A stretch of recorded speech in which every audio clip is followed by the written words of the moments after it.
Hello everyone, welcome back to Excel Dynamics. আজকে আরেকটা issue নিয়ে কথা বলবো, সেটা হচ্ছে আমাদের সিএফ মোটো 300 এসআর এর সাথে রিলেটেড। সেটা হচ্ছে আমাদের বাইকটা খুব লাউড একটা কট করে সাউন্ড করে একটা ঝাঁকি দিয়ে সিঙ্গেল একটা শব্দ হয়, সিঙ্গেল একটাই ঝাঁকি দেয়, কিন্তু পুরো ফ্রেমটা নড়ে ওঠে, বাইকটা ফুল নাড়ায় দেয়। এটা এই ধরনের শব্দ করে এটা হচ্ছে বন্ধ হয়ে যায়। তো আমি লাস্ট ভিডিওতে হচ্ছে আপনাদেরকে আরেকটা ইস্যু নিয়ে কথা বলছিলাম, সেটা হচ্ছে ভালভ ক্লিয়ারেন্সের। ওটা নিয়ে আরও কিছু সমালোচনা আমার হচ্ছে অ্যাড করার আছে। আমি ভিডিওর লাস্টে হচ্ছে সেই জিনিসটা নিয়ে কথা বলতেছি। রাইট নাও হচ্ছে জাস্ট এই যে ডিপ কট বা টক করে যে শব্দটা করে হচ্ছে বাইকটা স্টল করতেছে, জাস্ট এটা নিয়ে হচ্ছে আপাতত কথা বলব। আর অ্যাজ অফ রাইট নাও আমার রিসার্চ হচ্ছে সোফার যেটা বলতেছে, আর কোনো কান্ট্রিতে এই ধরনের কোনো ডকুমেন্টেড কোনো ইস্যু নাই। এটা শুধুমাত্র আমাদের বাংলাদেশি যারা ইউজার আছে তারাই হচ্ছে ফেস করতেছে।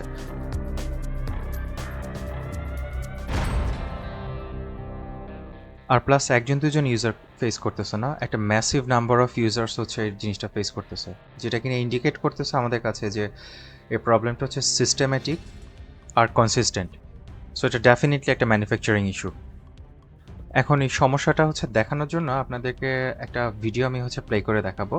ওই ভিডিওটার মধ্যে হচ্ছে এই সাউন্ডটা হচ্ছে পাবেন, তা আপনি চেক করতে পারবেন যে আপনার বাইকও যদি হচ্ছে সিমিলারলি স্টল করে, স্টলিংয়ের সাউন্ডটা হচ্ছে এটার সাথে কনসিস্টেন্ট কিনা। বাট আমি একটা কথা বলে রাখি, যে ভিডিওটা প্লে করতেছি উনি যে ইউজার ছিলেন আর কি, উনি একটা নকল ইঞ্জিন অয়েল আনফর্চুনেটলি ওনার বাইকে দিয়েছিলেন, তো যেটার কারণে ওনার বাইকের ইন্টারনাল হচ্ছে অ্যাসেম্বলিগুলো ক্ষতি হয়ে আপনি যে সাউন্ডটা শুনতে পাবেন এটা বেসিক্যালি হচ্ছে ওই ড্যামেজের পরে।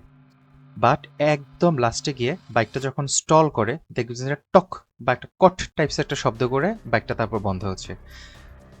বাট ওনার ইঞ্জিনে ইন্টারনাল পার্টসের ক্ষতির কারণে শব্দটা মোটামুটি মাইল্ডই হয়ে আসছে আর কি, অত বেশি লাউড হয়ে আসে না। কিন্তু আমরা অন্যান্য ইউজার যারা আছি যাদের বাইকে এই প্রবলেমটা হচ্ছে, এটা কিন্তু আরও অনেক লাউডার করে হচ্ছে সাউন্ডটা হয়, আরও অনেক ভায়োলেন্টলি হয় সাউন্ডটা। তো এই জাস্ট ওই কট সাউন্ডটাই হচ্ছে আপনাদের মেন্টালি ইমেজে রাখেন, এই বাইকটার হচ্ছে বাকি যে বাজে সাউন্ডগুলো ওগুলো মাথা থেকে ফেলে দেন।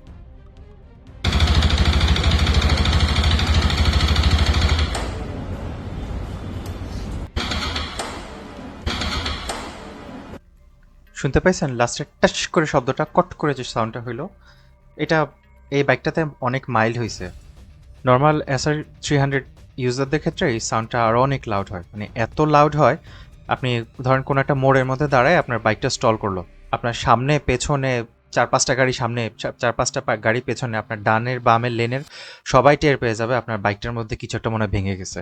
ইভেন মানুষের উইয়ার্ড লুকসে তাকায় যে ভাই আপনার বাইকটা কি ভেঙে গেছে, আপনি এভাবে নর্মালভাবে বসে আছেন কেন, দ্রুত চেক করেন কি হয়েছে ভিতরে।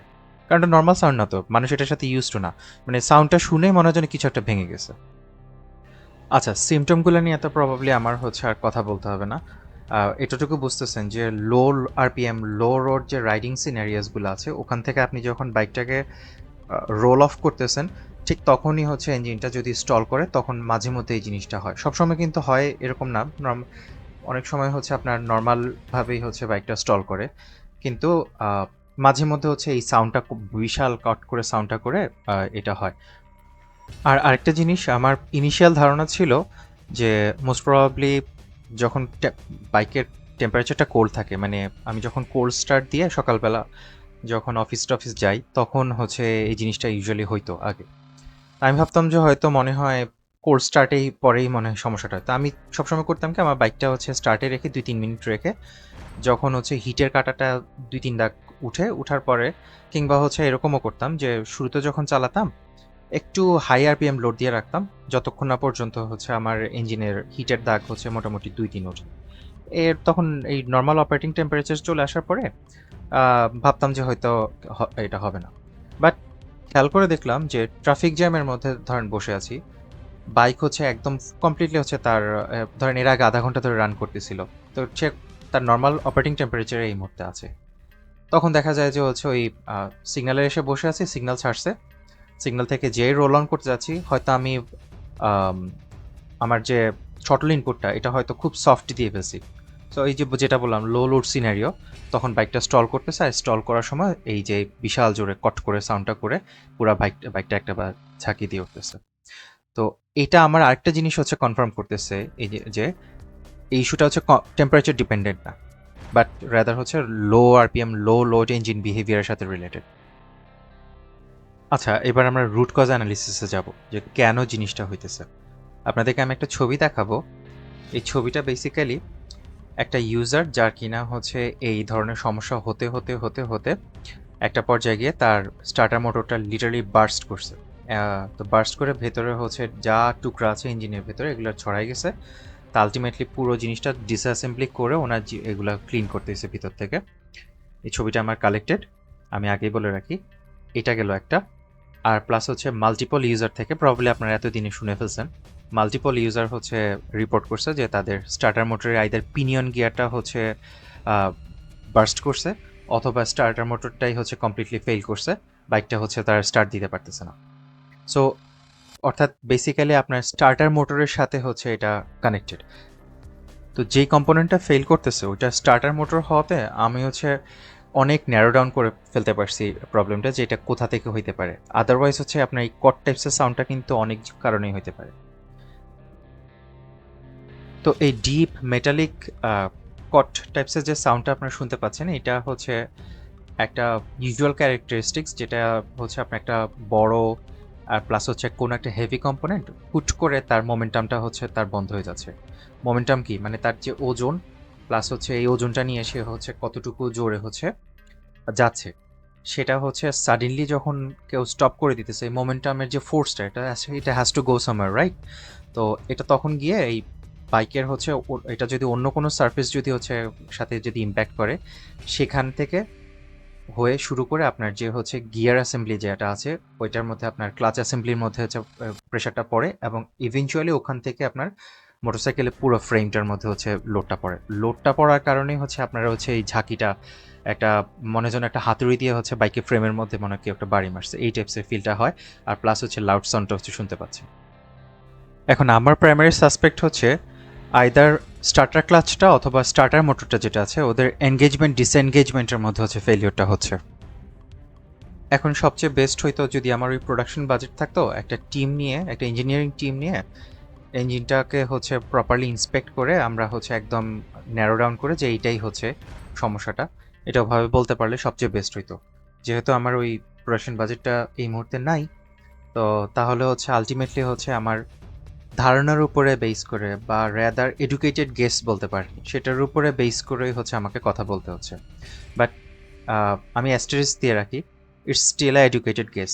এক্স্যাক্টলি এই সমস্যাটাই যে হতে পারে হচ্ছে ওরকম না। ব্যাপারটা অনেকটা এরকম যে আমার 99.99% শিওর যে আমি শিওর যে এই সমস্যাটা এরকম, but there still a 0.1% chance যে এটা হচ্ছে হয়তো একই রকম সিমটম দেখা দিচ্ছে কিন্তু রোগ হচ্ছে আরেকটা, অন্য কোথাও থেকে হচ্ছে।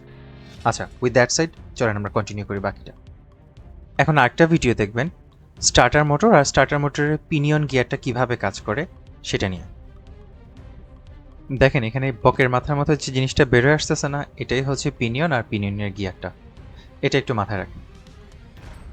আর একটা জিনিস মাথায় রাখেন, এই জিনিস যেটা ভিডিওটা দেখাইছে এটা হচ্ছে গাড়ির ইঞ্জিনের, এটা মোটরসাইকেলের না, বাট মোটরসাইকেলেরটা মানে মেকানিক্স হচ্ছে সেম। আপনি জাস্ট হচ্ছে পিনিয়ন গিয়ারটা কীভাবে কাজ করতেছে সেটা একটু দেখলেই হচ্ছে, আর কিছু না। এবার এই ইমেজটা একটু খেয়াল করেন। দেখেন উপরে হচ্ছে স্টার্টার মোটরটা আমার আছে, বাট জেনারেলি মোটরসাইকেলের যে স্টার্টার মোটরটা এটা দেখতে হচ্ছে এখানে ইমেজে যেরকম দেখতেছেন, আর একটু আগে একটা ইমেজ দেখাইছি ওই দেখতে ওরকম হয়। ওদের যে পিনিয়ন গিয়ারটা সেটা রিট্র্যাক্ট হয় না, রেদার এখানে দেখেন একটা স্প্র্যাগ ক্লাচ আছে। তো স্প্র্যাগ ক্লাচটাই হচ্ছে আমি একটু আগে যেটা বলতেছিলাম যে ওয়ান ওয়ে ক্লাচ সিস্টেম। তো সে করে কি আপনার ওই যে গাড়ির মধ্যে পিনিয়নটা রিট্র্যাক্ট করে, রিট্র্যাক্ট করলে তখন পিনিয়ন গিয়ারটা হচ্ছে ডিসএনগেজড হয়ে যাচ্ছে, স্টার্টার মোটরটা ডিসএনগেজড হয়ে যাচ্ছে। ওই সেম জিনিসটাই হচ্ছে জাস্ট স্প্র্যাগ ক্লাচটা দিয়ে হচ্ছে কন্ট্রোল হয়। স্প্র্যাগ ক্লাচটা করে কি সে একদিকে ঘুরে উল্টা দিকে ঘুরতে পারে না। তো ইঞ্জিনটা একবার যদি স্টার্ট হয়ে যায় তো ওই স্প্র্যাগ ক্লাচটাই হচ্ছে এনশিওর করতেছে যে আপনার ইঞ্জিনটা যাতে হচ্ছে স্টার্টার মোটরটাকে যাতে আর না ঘুরাইতে পারে, বিকজ স্টার্টার মোটর হচ্ছে আপনার ইঞ্জিনের যে রোটেশন ওইটা নেওয়ার মতো ওই টলারেন্সটা তৈরি করা হয় না। তা এখন কি বললাম, আপনার স্টার্টার মোটর যেটা আছে সেও হচ্ছে ইঞ্জিনটা স্টার্ট হয়ে গেলে ডিসএনগেজ হয়ে যাবে, আর স্প্রে ক্লাচটাও হচ্ছে আপনার যখন একবার ইঞ্জিনটা স্টার্ট হয়ে যাবে সে ডিসএনগেজড হয়ে যাবে। তা এখন এই স্টার্টার ক্লাচটা যদি হচ্ছে প্রপারলি ডিসএনগেজ না হয় কিংবা স্টিকি হয়ে যায়, তাহলে এমন হইতে পারে যে আপনার ইঞ্জিনের নর্মাল অপারেশন সময় সে হচ্ছে পার্শালি এনগেজড হয়ে আছে। তো যখন আপনি লোয়ার পিএম সিচুয়েশনে যাবেন এবং স্টল করবেন, এই ইঞ্জিনের যে রোটেশনটা আছে, ওই যে যেটা বললাম মোমেন্টামটা, ওই মোমেন্টামটা তখন এই স্টার্টার সিস্টেমটাকে হচ্ছে ক্যাচ করার কারণে একটা ভায়োলেন্ট একটা ব্যাকল্যাশ আমরা ফিল করি, যেটা কিনা হচ্ছে পুরো ক্র্যাঙ্কশ্যাফটের রোটেশনাল যে ইনার্শিয়াটা ওইটার মানে অ্যাট এন ইনস্ট্যান্ট দুপ করে বন্ধ করে দেয়। তো যে কারণে হচ্ছে পুরো বাইকটার মধ্যে হচ্ছে একে তো লাউড সাউন্ড হচ্ছেই, আর আপনার পুরো বাইকটা ফ্রেমের মধ্যে হচ্ছে আপনি এত ম্যাসিভ পরিমাণ ভাইব্রেশনটা ফিল করেন। এখন প্রশ্ন আসতে পারে, ভাই এটা কেন লোয়ার পিএমএ কেন শুধুমাত্র হয়? এটা কারণ হচ্ছে লোয়ার পিএমএ হচ্ছে এই যে পার্শাল স্টার্টার এনগেজমেন্টের জন্য একটা আদর্শ একটা সিনারিও হচ্ছে, আদর্শ একটা কন্ডিশন হচ্ছে তৈরি করে। আর ইঞ্জিনে যে ভাইব্রেশন আছে হয় আমাদের আইডিয়াল সিচুয়েশনে, ওইটার কারণে আপনার ইন্টারমিটেন্ট মানে একটু পর স্টার্টার ক্লাচের হচ্ছে একটা কন্ট্যাক্ট হইতে পারে। আর যদি ওই অবস্থায় যদি সাডেনলি যদি বাইকটা স্টল করে আর আপনার এই কম্পোনেন্টগুলো যদি পার্শিয়ালি এনগেজ হয়ে থাকে, ওই সময়ই হচ্ছে আপনার রোটেশনাল যে শকটা আছে না, ওইটার ম্যাক্সিমাম ফোর্সটা ঠিক ওই সিচুয়েশনে গিয়ে পড়ে। আচ্ছা, সমস্যা তো বুঝলাম। তা এখন আমার যে ভিতরে যে কম্পোনেন্টগুলো, এগুলোর মধ্যে কোন কোন কম্পোনেন্টগুলো হচ্ছে রিস্কের মধ্যে আছে? ফার্স্ট অফ অল আপনার যে স্টার্টার ক্লাচটা আছে, এটা ড্যামেজ হওয়ার সম্ভাবনা সবচেয়ে বেশি। স্টার্টার মোটর তো অলরেডি হচ্ছে আপনারা ডকুমেন্টেড ইস্যু মানে সিনারিও অলরেডি আছে, এভিডেন্স আছে আমাদের কাছে যে স্টার্টার মোটর অনেকের লিটারালি বার্স্টও করছে, শুধু যে ফেল করছে তাই না, বার্স্টও করছে। এই দুইটা কম্পোনেন্ট হচ্ছে ক্রিটিক্যাল লেভেলের আপনার রিস্ক। তারপর হচ্ছে আপনার ফ্লাইহুইলের টিথ, এটা ওই যে বললাম না যে সে হচ্ছে আলটিমেটলি ফ্লাইহুইলটাকে শুদ্ধ হচ্ছে ঘোরানোর চেষ্টা করতেছে। তো যে কারণে আপনার ওইটা যে ফ্লাইহুইলের যে টিথগুলো আছে এগুলা মানে ক্ষয় হবে, রাউন্ডেড অফ হয়ে যেতে পারে। তো যে কারণে আপনার হয়তো ফ্লাইহুইলটা দেখা যাচ্ছে যে রিপ্লেস করতে হচ্ছে, যদিও অত হাই না আপনার স্টার্টার ক্লাচ আর স্টার্টার মোটরের মতো এই প্রবলেমটা। তারপর আপনার হচ্ছে ক্র্যাঙ্কশ্যাফটের যে গিয়ারটা, ওইটা হচ্ছে অ্যালাইনমেন্টের ইস্যু হচ্ছে হইতে পারে, কারণ শকটা খুবই ভায়োলেন্ট হয়।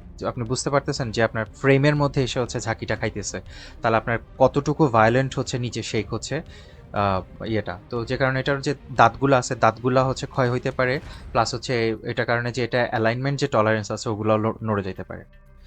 একদম এক্সট্রিমলি রেয়ার কেসেসে আপনার ইঞ্জিনে যে কেসিংটা আছে, আপনার যে মাউন্টিং পয়েন্টগুলো আছে, যে বোল্ট নাটসগুলো আপনি দিয়ে লাগা রাখছেন, ওই পয়েন্টগুলোর পরে মারাত্মক স্ট্রেস পড়ে আপনার ওখান থেকে ফাইটা যাইতে পারে, মানে ক্র্যাকিং হইতে পারে। তো এটা ক্র্যাকিং যদি হয় আপনি কিন্তু একদিন দুই দিনে বুঝবেন না, এটা ওভার টাইম আপনি ভাইব্রেশনের পরে ভাইব্রেশনের পরে ভাইব্রেশন, আমি ইয়ের কথা বলতেছি, আপনি বাইকটা নর্মালি রান করতেছেন তখন তো বাইকটা ভাইব্রেট করে, তাই না? এই কন্টিনিউয়াস ভাইব্রেশনের কারণে আপনার ওই এক জায়গাতে ক্র্যাক ধরে গেছে, ফাটল ধরছে, চির ধরছে। এই চিরটা আস্তে আস্তে আস্তে বড় হইতে হইতে একটা সময় গিয়ে ওই কম্পোনেন্টটা কমপ্লিটলি ফেল করবে, কেসিংটা আর কি। এখন এটা শুনতে অনেক ভয়ঙ্কর শুনেতেছে আমি জানি, কিন্তু এইটার রিস্ক লেভেলটা খুবই লো। আমি আগেই বলে রাখি, যেহেতু হচ্ছে অলরেডি বললাম যে এভিডেন্স আমাদের কাছে আছে যে মানুষের স্টার্টার মোটরগুলো নষ্ট হয়ে যাইতেছে। তো যেই টাইপসের প্রবলেম আমি ডিসক্রাইব করলাম আপনাদের কাছে, আর প্লাস হচ্ছে ডকুমেন্টেড যে এভিডেন্সগুলো আমাদের কাছে, এই দুইটা জিনিস হচ্ছে মিলায় যদি আপনি একসাথে করেন, তাহলে আমরা এতটুকু বুঝতেছি যে আমার স্টার্টার ক্লাচটা, স্টার্টার মোটরটা, এই দুইটা কম্পোনেন্ট হচ্ছে সবচেয়ে বেশি রিস্ক লেভেলে আছে। ওকে, সমস্যা তো বুঝলাম। এখন আমাকে করতে হবে কি? আপনার যেটা করতে হবে সেটা হচ্ছে ইমিডিয়েটলি হচ্ছে সিএফ এর কাছে গিয়ে একটা ডায়াগনস্টিক্সের রিকোয়ারমেন্ট, মানে তাদের কাছে দাবি করতে হবে আমাদের ইঞ্জিনের কম্পোনেন্টসগুলো ডায়াগনোসিস করে। কি কি ডায়াগনোসিস করতে হবে? নাম্বার ওয়ান, আমার যে স্টার্টার মোটরের যে অ্যাসেম্বলিটা আছে, এটারে হচ্ছে আপনার আমার পিনিয়ন গিয়ার ওইটা দেখতে হবে যে কোনো ওয়্যার অ্যান্ড টিয়ার হয়েছে কিনা বা কোনো মিসঅ্যালাইনমেন্ট আছে কিনা ওখানে। তারপর হচ্ছে আমার যে এই পিনিয়ন গিয়ারটা এটা প্রপারলি রিট্র্যাক্ট করতেছে কিনা ইঞ্জিনটা স্টার্ট হয়ে যাওয়ার পরে। আর প্লাস এটাও চেক করতে হবে যে ওই মোটর থেকে কোনো পোড়া কোনো গন্ধ বা ওভারহিটিংয়ের কোনো সাইন হচ্ছে ওখান থেকে আসতেছে গেল এটা। নাম্বার টু, আমার যে স্টার্টার ক্লাচের যে সিস্টেমটা মানে স্প্রে ক্লাচ যেটা, ওইটাকে হচ্ছে যে ওয়ান ওয়ে যে বেয়ারিংটা আছে ওখানে কোনো বাইন্ডিং অথবা কোনো প্লে আছে কিনা সেটা চেক করতে হবে। আমার হচ্ছে প্রপার ডিসএনগেজমেন্ট হচ্ছে কিনা ওইটা। স্টার্ট আপের পরে, ইঞ্জিনটা স্টার্ট হয়ে যাওয়ার পরে, সেটাও চেক করতে হবে। প্লাস হচ্ছে এই যে এতদিন ধরে এই জিনিসগুলো হইলো, এটা হওয়ার কারণে আপনার কোনো ওয়্যার প্যাটার্ন ওটার মধ্যে চলে আসছে কিনা, ক্ষয় হওয়ার কোনো প্যাটার্ন আছে কিনা, এটা প্লাস হচ্ছে লুব্রিকেশন তো ডেফিনেটলি চেক করতেই হবে। দেন গিয়ে আসে আমার ফ্লাই হুইলটা আর গিয়ার ট্রেনটা। এখন এই ফ্লাই হুইলের ক্ষেত্রে জাস্ট গিয়ার টিথগুলো হচ্ছে চেক করলেই হচ্ছে, প্লাস হচ্ছে ওখানে কোনো ক্র্যাকিং আছে কিনা হুইলের মধ্যে সেটা যেমন চেক করতে হচ্ছে, প্লাস হচ্ছে গিয়ারে কোনো ল্যাশ, ফ্রি প্লে এগুলো সব ঠিক আছে কিনা এগুলোও দেখতে হবে। আর প্লাস হচ্ছে টর্ক রেঞ্জ দিয়ে আমার যে এগুলো নাটস অ্যান্ড বোল্টসগুলো লাগাইতেছে ওনারা, টর্ক রেঞ্জ দিয়ে এগুলো টলারেন্সের মধ্যে গিয়ে ইনস্টল করছে কিনা সেটাও চেক করতে হচ্ছে।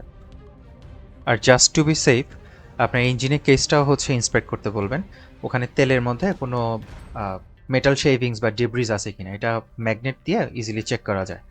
আর প্লাস হচ্ছে আপনার যে মাউন্টিং পয়েন্টসগুলো আছে যেখানে নাটস অ্যান্ড বোল্টসগুলো যায়, এই মাউন্টিং পয়েন্টসগুলোর মধ্যে কোনো স্ট্রেসের কোনো সাইন আছে কিনা, আর প্লাস ক্র্যাঙ্ক কেসটা যেটা এটা ডেফিনেটলি চেক করাবেন ওটার ইন্টিগ্রিটিটা ঠিক আছে কিনা। আচ্ছা, এখন রিস্ক অ্যাসেসমেন্টের মধ্যে যাই, যে আমি ইমিডিয়েট আমার কী কী রিস্ক আছে। যে দেখেন, আপনার ইঞ্জিনটা যদি হচ্ছে ভেতরে ওই স্টার্টার মোটরটা বার্স্ট হয়ে যদি সে কম্পোনেন্টস হচ্ছে লিটারালি সব দিকে ছুঁড়ে মারে, আপনার পটেনশিয়ালি কিন্তু ইঞ্জিনটা সিজ করতে পারে। সিজ করলে আপনি কিন্তু অ্যাক্সিডেন্ট করে বলা যায় না কোন সময় কী হয়, আল্লাহ ভালো। তারপরে প্লাস হচ্ছে আপনার ঠিক আছে এটা ধরেন হইল না, ইঞ্জিন সিজ হইল না, এমনও হইতে পারে আপনার প্রোগ্রেসিভলি দিনে দিনে দিনে দিনে কম্পোনেন্টের ডিগ্রেডেশন হবে, আনওয়ান্টেড ডিগ্রেডেশন, নর্মাল ওয়ারেন্টিয়ার না, আনওয়ান্টেড ডিগ্রেডেশন হবে বিকজ অফ দিস ইস্যু। আর কস্টের কথা আমি নাই বললাম, এটা প্রবলেমটা যদি আনঅ্যাডজাস্ট রেখে দেয় সিএফ মোটর বাংলাদেশ, তাহলে মেজর ইঞ্জিন ড্যামেজ হইতে পারে ইন দ্য লং রান। আর সবচেয়ে ওয়ার্স্ট সিনারিওটা বলেই ফেলি, ক্যাটাস্ট্রফিক ফেলিওর যদি হয়, ওই যে যেটা বললাম মেটাল ফ্র্যাগমেন্টগুলো আপনার পুরো ইঞ্জিন কেসের মধ্যে হচ্ছে ছড়ায় যাবে। ছড়ায় যাওয়ার কারণে আপনার পুরো ইঞ্জিন এখন নামাইতে হবে, নামাইয়া দেন গিয়ে হচ্ছে ক্র্যাঙ্ক কেস টেক্স থেকে শুরু করে কিচ্ছু বাদ রাখবে না, একদম সব খুলতে হবে। আর প্লাস হচ্ছে এটার কারণে শুধু একটা না, আপনার মাল্টিপল ইন্টারনাল কম্পোনেন্টসগুলো হচ্ছে ড্যামেজ হইতে পারে, যেটা কিনা আপনি যখন এই ইঞ্জিনটা রিবিল করতে যাচ্ছেন সবগুলো কম্পোনেন্ট দেখা যাইতেছে হয়তো চেক নাও করতে পারে ওনারা। এখন আপনাদের জন্য আমার রেকমেন্ডেশন কী কী থাকবে। ফার্স্ট অফ অল, আপনার যে এই যে স্টার্টার প্রবলেমটা যে হচ্ছে, এই সাউন্ডটা যদি পারেন ডকুমেন্ট করে রেখে দেন। যেমন একটা জিনিস খেয়াল করে দেখেন, আমি আরেকজনের ভিডিও ইউজ করছি, আমার বাইকটাকে আমি এই স্ট্রেসের মধ্যে ফালাই নাই, যদিও আমার প্রতিদিনই একবার দুইবার করে কিন্তু সমস্যাটা হচ্ছে, বাট এত সাডেনলি হয় আপনি এটার জন্য প্রস্তুত থাকতে পারবেন না যে কখন এটা হবে, কারণ এটা এত ইররেগুলার। মানে ধরেন আপনার কথার কথায় আজকে হচ্ছে বাইকটা 15 বার স্টল করলো, জাস্ট আমি একটা নাম্বার ছুড়ে দিলাম, আমাকে 15 বার স্টল করলো, ওই 15 বারের মধ্যে হচ্ছে দেখা যাচ্ছে যে 5 বার হচ্ছে। এখন এই 5 বার হচ্ছে কখন হবে সেটা আপনি ধরতে পারবেন না, আপনি জাস্ট হচ্ছে ফিল করতে পারবেন যদি এক্সপিরিয়েন্স রাইডার হন যে আপনার বাইকটা এখনই স্টল করতে যাচ্ছে, বাট এই যে কট করে যে বন্ধ হওয়ার যে ব্যাপারটা, এইটা হচ্ছে কখন হবে সেটা আপনি বলতে পারতেছেন। তো এখন যদি আপনার কাছে যদি ক্যামেরা থাকে, আপনি যদি অনেকে তো ব্লগিং টগিং করে বা ড্যাশ ক্যাম ইউজ করে এখন আজকাল ইয়েতেও বাইকের মধ্যেও, যদি ওরকম কিছু থাকে তাহলে ইনসিডেন্টটা হচ্ছে রেকর্ড করে রাখেন, এটা সবচেয়ে বেস্ট হবে। প্লাস হচ্ছে এই যে যেটা বললাম, আপনি যদি এক্সপিরিয়েন্স রাইডার হন আপনি ফিল করতে পারবেন যে আপনার বাইকটা কখন স্টল করতে যাইতেছে লো আরপিএম সিচুয়েশনে, তখন করবেন কি থ্রটলটা হচ্ছে একটু বাড়াই দিন, একটু ব্লিপ করে দিন। আর প্লাস হচ্ছে যেহেতু বুঝতেছেন যে ইঞ্জিনটাকে একটা ক্রিটিক্যাল থ্রেশহোল্ডের উপরে আরপিএমটাকে রাখতে হচ্ছে, সকালবেলা যখন বাইকটা নিয়ে বের হবেন না কখনো লো আরপিএম হচ্ছে বাইকটা রাখবেন না, একটু হাই আরপিএমে দিয়ে রাখেন ক্লাচটা ধরে, যাতে করে আপনি রোল অন করার সময়, কি যখন আপনি বাইকটা মাত্র হচ্ছে গ্যারেজ থেকে বের করতেছেন, রোল অফ করার সময় আপনি আপাততর জন্য আর কি, সবসময় করেন না আবার, কিন্তু আপাততর জন্য যতদিন না হচ্ছে সিএফ এটা অ্যাড্রেস করতেছে আপনি থ্রটলটা একটু একটু বাড়ায় রাখেন, বাড়ায় তারপর হচ্ছে বের হয়ে যান। এরপরে নর্মালি বাইক যখন একবার যখন স্টার্ট হয়ে যাবে, আপনি যখন ধরেন 3-4 হাজার আরপিএম এর উপরে থাকতেছেন অলওয়েজ, তাই না, রান করার সময়, তখন আর সমস্যা হবে না। কিন্তু ওই যে স্টলিং সিচুয়েশন যেগুলো আছে বিলো 2000 আরপিএম, ওখানে গিয়ে হচ্ছে রিস্কটা বেশি থাকে, তো ওখানে একটু চেষ্টা করেন ওই জোনটার মধ্যে হচ্ছে না থাকা। আর সিএফ হচ্ছে অনেক টেম্পোরারি বেসিস এটাকে এইভাবে অ্যাড্রেস করছে, 300 এসের যে বাইকটা আছে এটা 1.5K তে হচ্ছে আইডল করে, তো ওইটা জায়গায় ওনারা হচ্ছে 1.8K দিয়ে দিচ্ছে, এখন 1800 RPM এ বাইকটা আইডল করতেছে যাতে স্টল না করে। কিন্তু এটা তো কাইন্ড অফ হচ্ছে ধরেন আপনার পায়ে ছুলে টুলে গেছে, ফুটা টুটা হয়ে গেছে, আপনি ওখানে জাস্ট ব্যান্ডেজ লাগা রাখছেন। এখন এই ব্যান্ডেজ তো সলিউশন না রে ভাই। ওই আপনি ওভাবে যদি ফালায় রাখেন পায়ে তো গ্যাংগ্রিন হয়, পরে পাকাইটা ফালা দিতে হবে। তো রুট কজটাকে অ্যাড্রেস করতে হবে, এই টেম্পোরারি সলিউশন দিয়ে তো লাভ নেই। আচ্ছা, এবার আসেন হচ্ছে সিএফ এর দায়বদ্ধতা এখানে কতটুকু। আমি কি সিএফ কে হচ্ছে এই সমস্যাটার জন্য দোষ দিব? না। এখন আমাকে গালি দেওয়ার আগে আমার কথাটা একটু মনোযোগ দিয়ে শুনে, কেন আমি নিজেকে একটু এক্সপ্লেন করতেছি। সেটা হচ্ছে কোনো প্রোডাক্টই হচ্ছে দুনিয়াতে 100% পারফেক্ট হয় না। আমরা মানুষরা হচ্ছে চেষ্টা করি একটা প্রোডাক্টকে ক্লোজ টু 100% পারফেক্ট বানানোর জন্য, কিন্তু কোনো সময় 100% পারফেক্ট এটা হয় না। তা এখন এই যে সমস্যাটা হচ্ছে, এই সমস্যাটা, এই প্রোডাক্টের এই সমস্যাটা হচ্ছে শুধু যে সিএফ এর জন্য এক্সক্লুসিভ, ব্যাপারটা ওরকম না।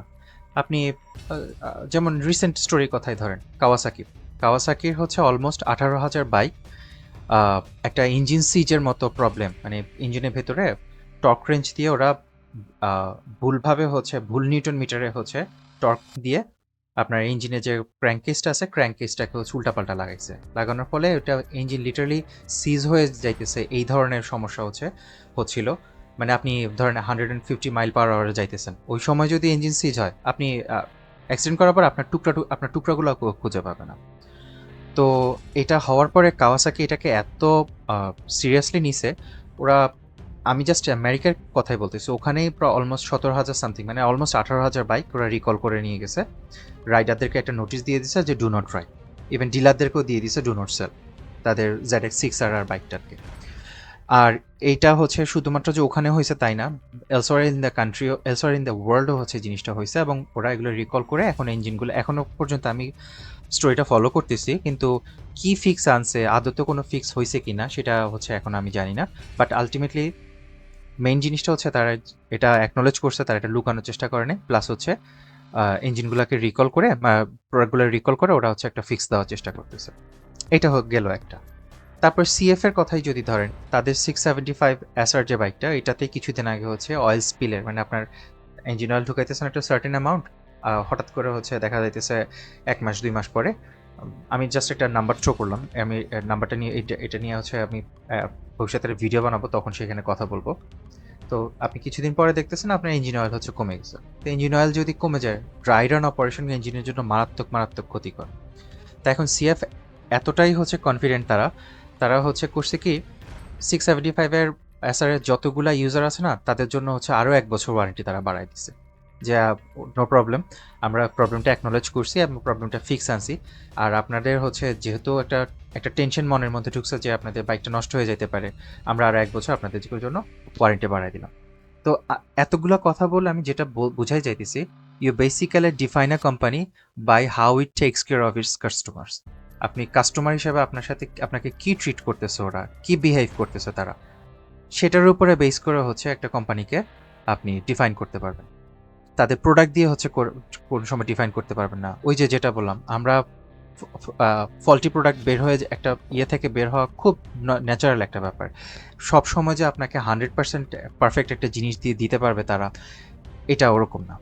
তা এখন দেখার বিষয়টা হচ্ছে সিএফ হচ্ছে ভবিষ্যতে মানে কি স্টেপস নেয় এই তাদের এই সমস্যাটা মিটিগেট করার জন্য, আমি এটা দেখার জন্য বসে আছি। তো এতগুলা কথা বলা হচ্ছে যে সিএফ বাংলাদেশ, মানে যে ডিলারটা আছে বা গ্রামীণ মোটরস, আমি তাদেরকে এখনই হচ্ছে কোনো প্রকার দোষারোপ করতেছি না। এটা একটা একটা জিনিস, আমি অলরেডি 2টা ইস্যু কথা বলছি, একটা হচ্ছে ভালভ ক্লিয়ারেন্সের ইস্যু আগের ভিডিওটাতে, আর এই ভিডিওটাতে হচ্ছে আমার এই স্টার্টের প্রবলেমটা নিয়ে কথা বললাম। তো এই জিনিসগুলো হচ্ছে তারা কিভাবে অ্যাড্রেস করে এটা আমি একটু দেখব। আমরা হচ্ছে দেখার পরে যদি হচ্ছে আমরা মিসট্রিটেড হই, তারপরে এটা নিয়ে আমরা হচ্ছে প্রতিবাদ করব। This is not the time. তাদেরকে একটু টাইম দেন, এই সমস্যাগুলো যেগুলো হচ্ছে আমাদের, এগুলো ওনারা দেখছেন এবং ওনারা হচ্ছে ওনাদেরকে অ্যাড্রেস করার জন্য একটু টাইম দিতে হবে। অবভিয়াসলি এগুলো ফিক্স করা তো আসলে 1 দিন 2 দিনের ব্যাপার না, এগুলো একটু সময় নিয়ে হচ্ছে ফিক্স করতে হয়। তবে ভালভ ট্রেনের যে ব্যাপারটা, ওটা ফিক্স করা মোটামুটি ইজি, বাট এখানে কমপ্লেক্সিটিটা বেশি। তো এটা যেমন হচ্ছে টর্ক রেঞ্জ লাগবে হচ্ছে কিছু থ্রেশহোল্ড ক্রাইটেরিয়া হচ্ছে মিট করার জন্য, যাতে আপনার উপরে যে নাটসগুলো যে টাইট দিতেছে ওগুলা যাতে হচ্ছে একটা সার্টেন টর্কে যাতে হচ্ছে টাইট হয়। আদারওয়াইজ বেশি টাইট বা কম টাইট থাকলে তখন দেখা যাচ্ছে তারা যে অ্যাডজাস্টমেন্টটা করতেছে অ্যাডজাস্টমেন্টটা টাইট করার পরে ওই নাটগুলো টাইট করার পর আবার এটা নড়ে যাবে। আমাদের দেশে হচ্ছে বেশিরভাগ সময় ডিওএসসি ইঞ্জিন হচ্ছে হাতে তারা করে ফিলার গজ দিয়ে। এরপরে কিন্তু নাটসগুলো যখন টাইট দেয় তারা দেখা যাচ্ছে যে ওই টর্ক রেঞ্চ দিয়ে হচ্ছে টাইট দেয় না। তো এখন আমরা একটা হায়ার সিসির বাইক ইউজ করি, এটার মেনটেনেন্স কস্ট হাই। তো সিএফ এর কাছ থেকেও আমাদের এক্সপেকটেশন থাকবে ওরা ওদের এন্ড থেকেও হচ্ছে সার্ভিসটা যাতে প্রিমিয়াম থাকে, প্রপার টুলস দিয়ে যাতে হচ্ছে জিনিসগুলো করে। আর কট করে বন্ধ হয়ে যাওয়ার যে ব্যাপারটা, এটা অনেস্টলি আমার আসলে তেমন কোনো একটা আইডিয়া নাই এটা কিভাবে ফিক্স করতে হবে। এটা তারা, আমি তো ভিডিওতে জাস্ট আমার গেসেস হচ্ছে করলাম, কিন্তু তাদেরকে অ্যাকচুয়ালি রুট কজ অ্যানালিসিস যাইতে হবে, যাইয়া এক্স্যাক্টলি কোন জায়গাতে হচ্ছে সমস্যাটা হচ্ছে, এক্স্যাক্টলি কোন জায়গায় টলারেন্স ইস্যুর কারণে এই প্রবলেমটা হয়েছে, কি কি এটাকে অ্যাসেম্বলি ইস্যু নাকি ম্যানুফ্যাকচারিং ইস্যু নাকি অন্য কিছু, এটা দিয়েলে তারপরে হচ্ছে তারা হচ্ছে এই জিনিসটা ফিক্সড আনতে পারবে। আর এখানে গোজ উইদাউট সেইং তাদের চাইনিজ যে টিমটা এই বাইকটা ডিজাইন করছে, ইঞ্জিনটা ডেভেলপ করছে, তাদের হেল্প তো ডেফিনেটলি নিতেই হবে। এখন আপনাদের এন্ড থেকে হচ্ছে ফিডব্যাক থাকতে পারে, কি রে ভাই এটা তো সিম্পল কোনো সলিউশন মনে হইতেছে না, এটা সলিউশন করা তো টাফ হবে, সময়ও লাগবে। তো ততদিনে হচ্ছে আমার বাইকটা যদি নষ্ট হয়ে যায় তাহলে কি করব। তো সিএফ হচ্ছে তাদের বর্তমানে তাদের বাইকগুলোতে হচ্ছে 30,000 কিলোমিটার অর 3 ইয়ার্স, আমি যতটুকু হচ্ছে জানি এই ওয়ারেন্টি পিরিয়ডটা দিচ্ছে।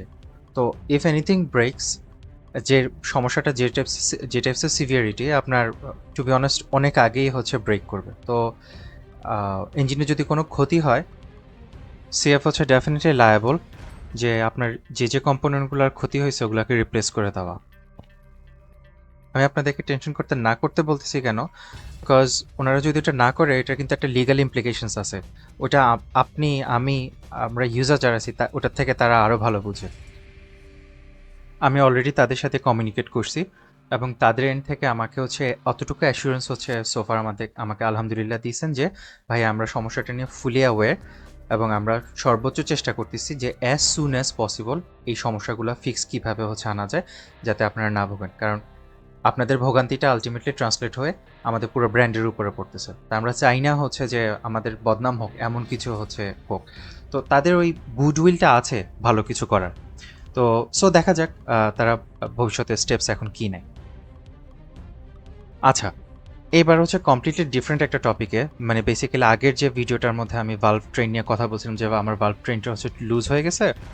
এটা লুজ হওয়ার কথা হচ্ছে অ্যারাউন্ড 40,000 কিলোমিটারের পরে, কিন্তু সেটা হচ্ছে 2,000 কিলোমিটার 2,500 কিলোমিটার পরে কেন লুজ হইলো। তো ওখানে কিছু ফিডব্যাক আসছে বোথ ইন মাই ভিডিও, আর প্লাস হচ্ছে আমি মানুষের সাথে সিএফ এর যে ইউজাররা আছে তাদের সাথে কনভারসেশনে ওখানে কিছু ফিডব্যাক উঠে আসছে। তা আপনারা প্রবাবলি হয়তো কিছু জিনিস হয়তো যারা আমার সাথে আমাকে চিনেন, প্লাস হচ্ছে ধরেন ওই কমিউনিটিগুলোতে এনগেজড আছেন, একটু নাটক ফাটক কিছু দেখবেন আর কি। আমি একটা জিনিস আপনাদেরকে অ্যাসিওর করে রাখি, যে সিএফ এর সাথে আমার কথা হয়েছে, সিএফ এর ম্যানেজমেন্টের সাথে এই যে নাটকগুলো যেগুলো আপনারা অবজার্ভ করছিলেন সেটার কোনো সম্পর্ক নেই। আমি একটা জিনিস খেয়াল করছি, ওই ঘটনাগুলোর পরে সিএফ এর যে ব্র্যান্ডটার উপরে, বিশেষ করে তাদের এটা 300 এসআর এর যে ইউজাররা আছেন, ইভেন 250 এসআর এর যে ইউজাররা আছেন, তারা একটু নাখোশ হয়েছেন। এই জন্যই আপনাদেরকে আমি আবারও অ্যাসিওর করতেছি, সিএফ এর যে ডিলার বাংলাদেশে গ্রামীণ মোটরস, তাদের সাথে এই ঘটনাগুলোর সাথে কোনো সম্পর্ক নাই।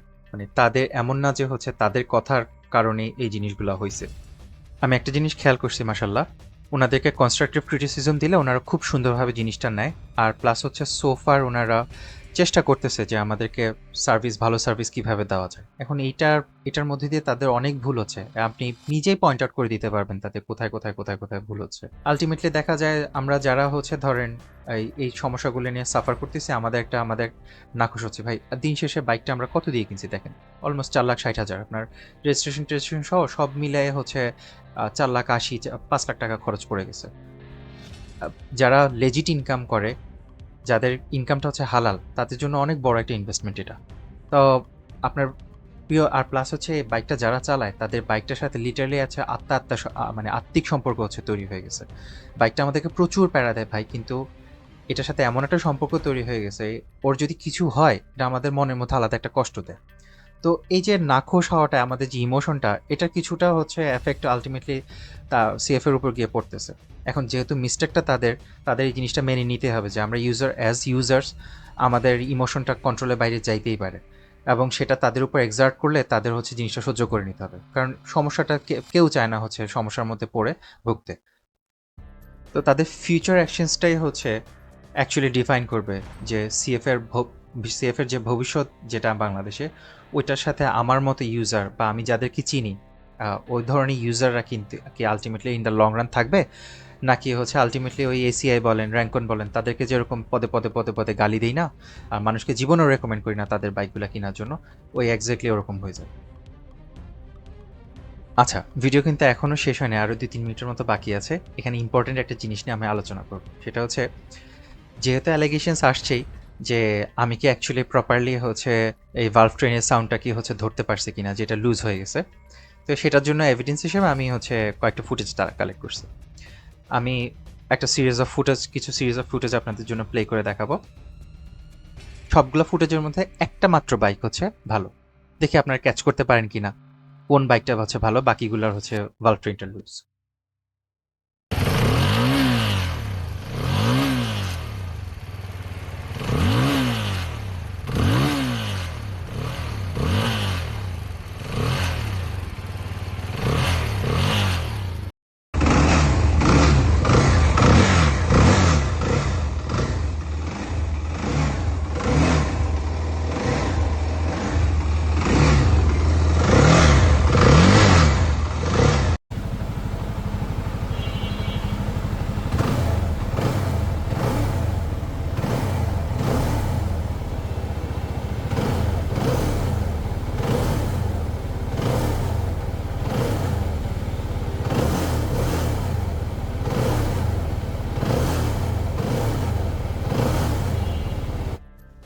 এই 3টা বাইকের মধ্যে শুধুমাত্র 2 নাম্বার যে বাইকটা, সেটার সাউন্ডটা যদি আপনার কাছে নরমাল মনে হয় যে হ্যাঁ এটা প্রপারলি রান করতেছে, তাহলে আপনার গেস ইজ রাইট। হ্যাঁ, বাকি 2টা বাইকেরই হচ্ছে ভালভ ট্রেনটা লুজ হয়ে গেছে। এখন আমার যে অডিয়েন্স আছে, আমার সাবস্ক্রাইবার সংখ্যা খুবই ছোট, কিন্তু আমি জানি আলহামদুলিল্লাহ আমার সাবস্ক্রাইবার বেসটা ওনারা খুবই শিক্ষিত। আমি ওনাদের সাথে গিয়ে যদি বসে থাকি, ওনারা প্রবাবলি আমি যা জানি তার থেকে আরও 2টা জিনিস আমাকে এক্সট্রা শিখাইতে পারবেন। তো আপনারা একটা কাজ করেন ভাইয়েরা বা আপুরা, জেন্ডার ডিসক্রিমিনেশন যাচ্ছি না, যে আপনারা নিচে কমেন্ট বক্সে এই যে ফুটেজগুলো দেখালাম প্লাস হচ্ছে যা যা শেয়ার করলাম, ওখান থেকে যদি হচ্ছে আর কোনো অ্যাডভাইস যদি থাকে আপনাদের, বা আপনারা যদি আরও কোনো কিছু যদি আইডেন্টিফাই করে থাকেন, আপনারা কমেন্ট বক্সে জিনিসটা ড্রপ করেন, যাতে হচ্ছে এই সমস্যাটাতে যারা কিনা ভুক্তভোগী তারা যাতে আপনার কমেন্টটা থেকে হচ্ছে উপকৃত হইতে পারে। এনিওয়ে, অলরেডি আধা ঘন্টার ভিডিও হয়ে গেছে, আমি আর ভিডিওটা লং করতেছি না।